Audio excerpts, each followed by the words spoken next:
What is up, guys? Welcome back to another episode of Board Games Are For Everybody. Today we are taking a look at Hive, a game crawling with possibilities. I know I have said this a lot. This is one of the first games that we got when we first started collecting modern games. This might actually be the first board game that we got when we started collecting modern games. And of course, I say board game loosely because it's actually a abstract strategy game. It's very chess-like in ways. Do I got all the normal pieces down there? Is this just the...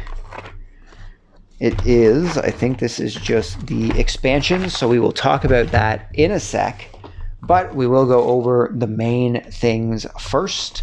Hive is a two-player abstract strategy game where players are trying to surround their opponent's queen bee. They're trying to surround their opponent's queen tile in order to capture it and win the game.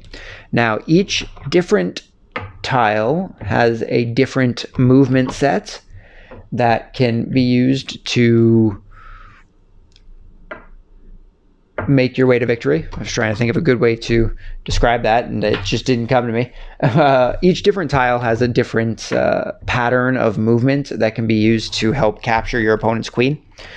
And I will explain that once we get our white pieces out here. So just like chess, we got black and we have white. And as per chess rules, I believe white always goes first.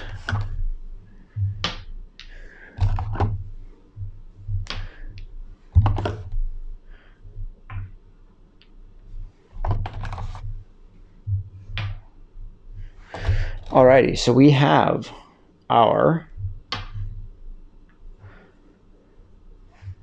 4 different species here, or I guess 5 different species, including the queen.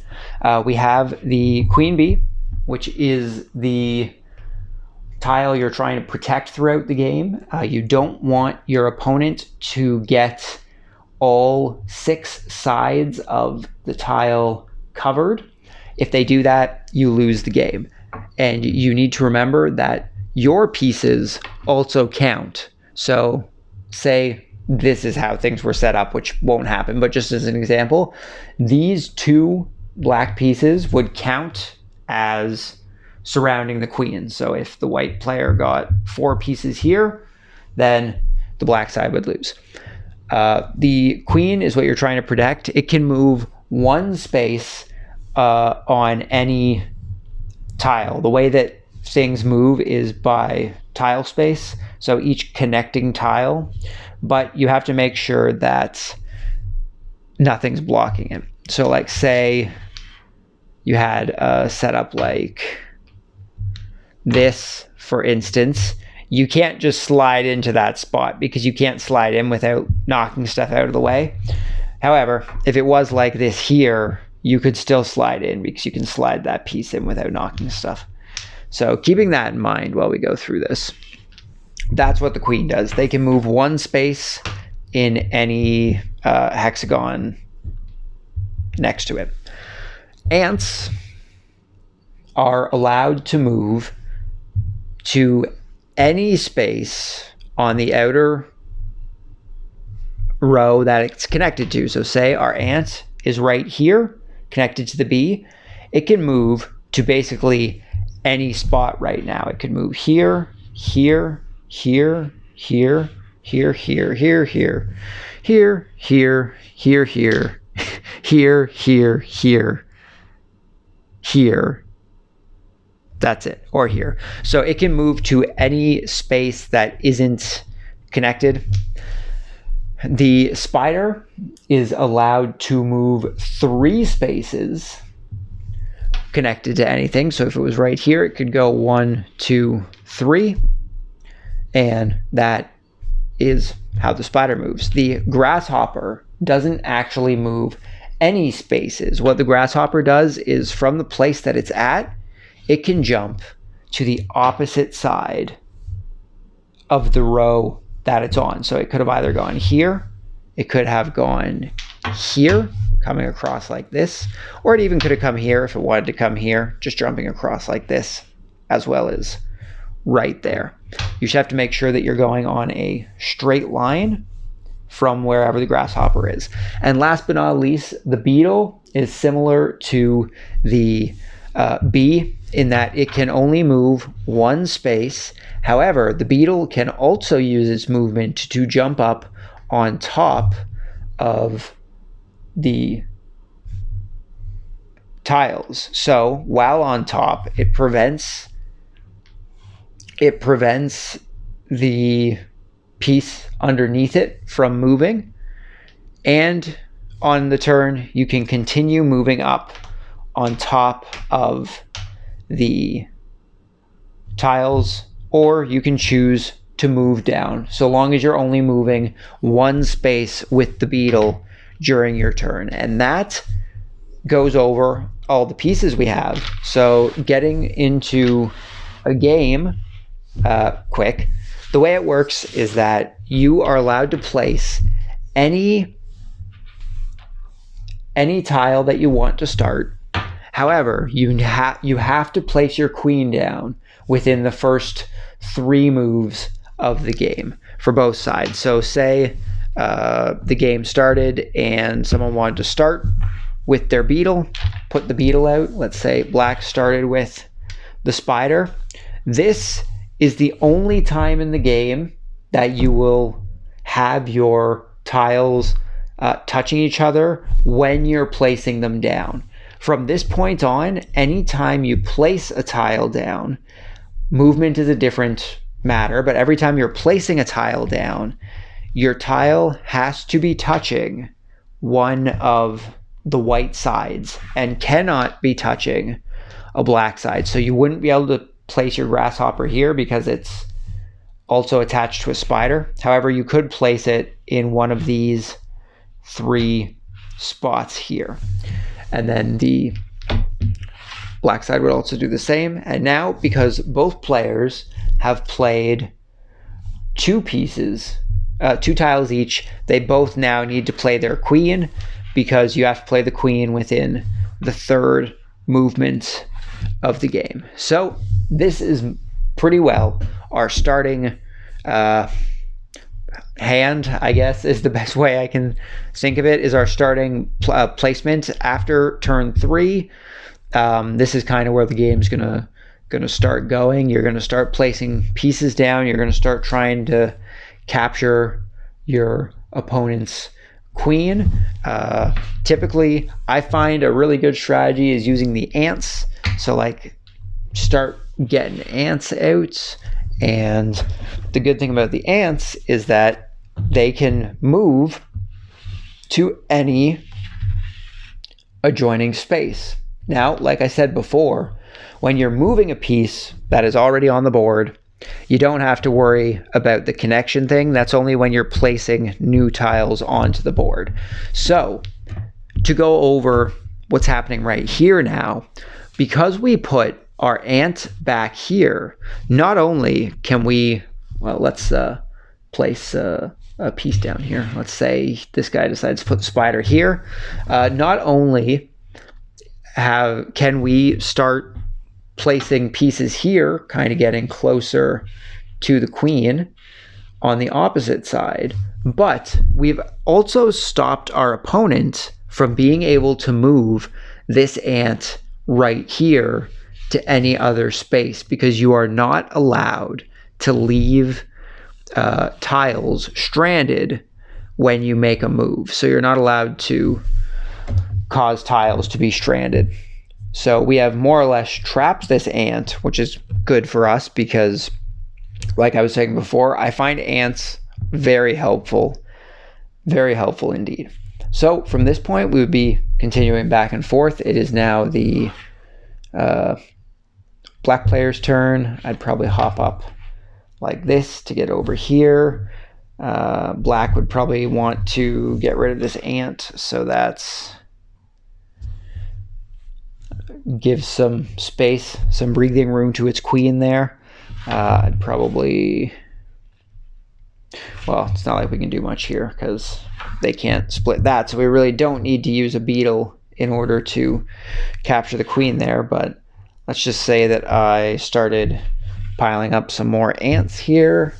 Let's say that black was going to start putting stuff over here that it can start using. We'd probably move our ants all the way around to over here. Now remember, because we can, if I do this the right way, we can squeeze into this spot without moving things, so we are allowed to go to that space there, and we now only have 2 spaces for the queen. But because we just connected all of this here, this queen could actually now move 1 space out, giving it all this room back because this is still connected. Had we not moved here, moving the queen would have left things stranded and it wouldn't be able to. But because we moved up there, we have now made a connection to the rest of the board. So the queen can move out now. This is typically where something like a pillbug would, or not a pillbug, the beetle. I'm thinking of DLC stuff. DLC, I'm thinking of video games. Expansions, I'm thinking of the expansions. This is where the beetle would come in handy on this side. So if, say, I placed my beetle here as my turn.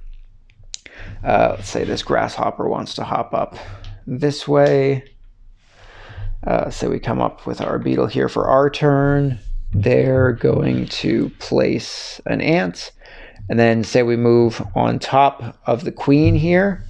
The queen can now no longer move so long as the beetle is on top of it. Now, had we done that over here, we could have prevented the queen from moving out. That's where the beetle really comes in handy. So as we move along here, we just went up with the white, so it'd probably start moving this way. Would probably come here because the queen can now no longer move. It can't get out without causing problems. So we would need to find another way to start kind of alleviating the stress on our queen, because we're in a pretty tight spot here, potentially getting caught by things. What do they got on the board right now? Probably go 1, 2, 3, get the spider up. We would probably just use this grasshopper to hop in here now, because not that if it was like an ant or something, we wouldn't have been able to get in here because we couldn't squeeze in. But because the grasshopper can jump over tiles, the grasshopper can properly take that spot, which is good. He's probably gonna throw a grasshopper there because he's getting very close to being able to do this. What would we do? We would probably toss an ant down up here, or maybe down here would probably be better, because he could always move one of his ants to come block both our ants, which would be unfortunate. But us putting our ant down here is going to give us access to right here, obviously. And we are still blocking this black ant with our white ant, which is going to prevent him from coming down here. So now let's say black was up, he would come here to get a firmer grasp on the queen here. We would probably at this point move this ant over. What would they do? Where are they right now? 1, 2, 3, 1, 2, 3. So that's the unfortunate thing about the spider, is the spider has to move 3 spaces. It has no choice. It has to go 3.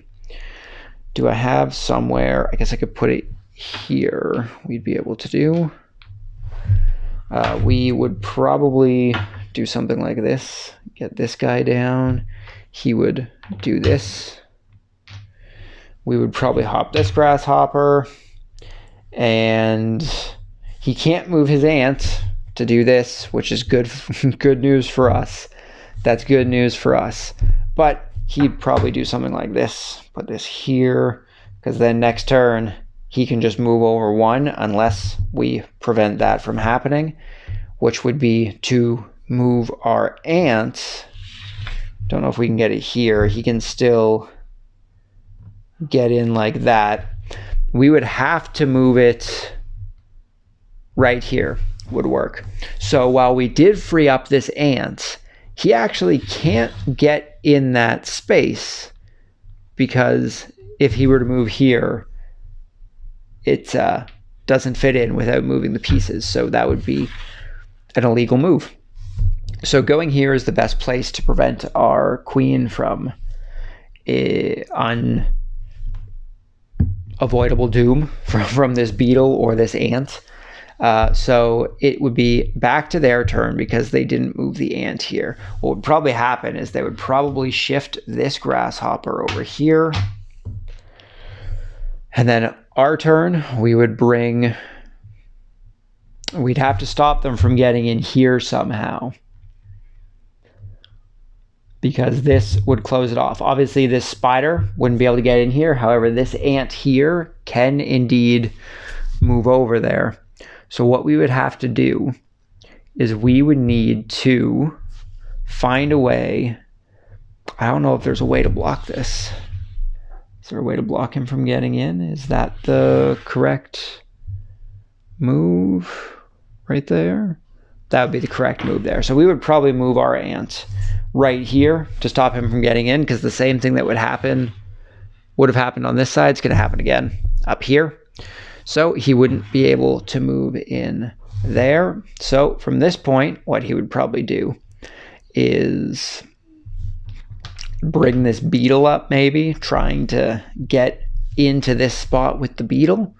So what we would do is we would move our ant down here, because now next turn our beetle can hop down, trapping this queen. So he is going to have to stop us from trapping the queen, which he can't really do because he doesn't have a beetle to stop us. And if he were to place a piece here to stop us, he would just be covering their own queen. So I don't know if there's a way to actually stop this or not, but let's just say, oh, well, we're lost. We're going to try and get over here. Or I guess they would probably just move that piece there, whatever. But then next turn we would drop down and we would surround their queen, which would be the end of the game. That was a very long-winded explanation, but I just kind of ended up doing a round of the game explaining and kind of showing how it works, I guess. So I guess this is kind of a review / playthrough of Hive. So that's the base game. Now there are 3 expansions for this game that add new tiles to spicing things up a bit. Grab them out here. One of them is the Mosquito, which we ended up with 2 somehow. So you could play with 2 tiles, 2 Mosquito tiles. But we have got, there's our black Mosquito. There is our white Mosquito. We've also got the Pillbug, which is the one that I mistakenly called the beetle earlier on. And then we've also got the Ladybug. Now, all these guys have their own rules. The Ladybug is the only one that I can never remember, so we're going to take a quick look at the rules here for the Ladybug, because the Ladybug's the one that I always forget how to use. It really feels like the more complicated one. I think the way, yeah, that is what it looks like. The way that the Ladybug works is that from where the Ladybug is, they can hop up, move 1 space, and then move down. So they get 2 movements on top of the board. So hop up 1, move 1, and then hop down. That's how the Ladybug works. Pretty easy to remember, even though I just said it's the only one that I never remember. That's how the Ladybug works. The Pillbug is pretty interesting. It works like the beetle and the bee in that it can only move 1 space around the board. However, anything that the Pillbug is next to, it can pick up and put on the other side of it. Now, you can't move the same thing 2 turns in a row. So you wouldn't be able to move this ant again on your next turn if it's beside the Pillbug again. But the Pillbug is a pretty cool expansion. I like it. It is something that we kind of always argue about the ruling on, because you can use it to move your own pieces, and we always argue if you can use it to throw a piece in front of like where the queen is if it's blocked off. But I've always thought that you can do that. But that's how the Pillbug works. Also pretty self-explanatory. You just have to remember that it throws pieces over. However, you have to make sure you're obeying the other rules, so you wouldn't be able to break up the thing as a whole. And then last but not least, we have the Mosquito. And the Mosquito is pretty unique. The Mosquito works by taking the ability of anything that it's attached to. So say our Mosquito down here, it is next to these ants and this Pillbug. It can either use the ability of the ant to move wherever it wants on the outer ring, or it could use the ability of the Pillbug to take something and move it to the opposite side. And that's pretty much it. That is Hive. It's a really fun abstract game. We've played it for a long time, pretty much since we got it. Pretty close to when it came out, I think. I think this one came out in 2012. Maybe a little earlier than that, but I think it was around there. I think our particular version, at least we have the copyright on 2015, so maybe it was 2015 that it came out. But yeah, that's Hive in a nutshell. That was a bit of a long video, longer than I certainly intended it to be, but we kind of ended up just doing a playthrough against ourselves.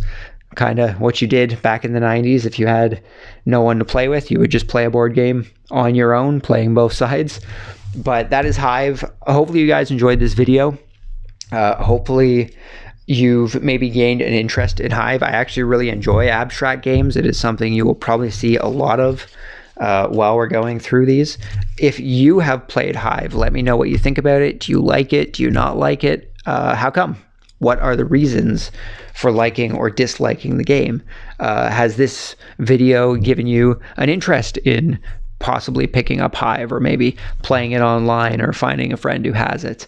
Let me know that too. It's always interesting to see what people's experiences with a game are.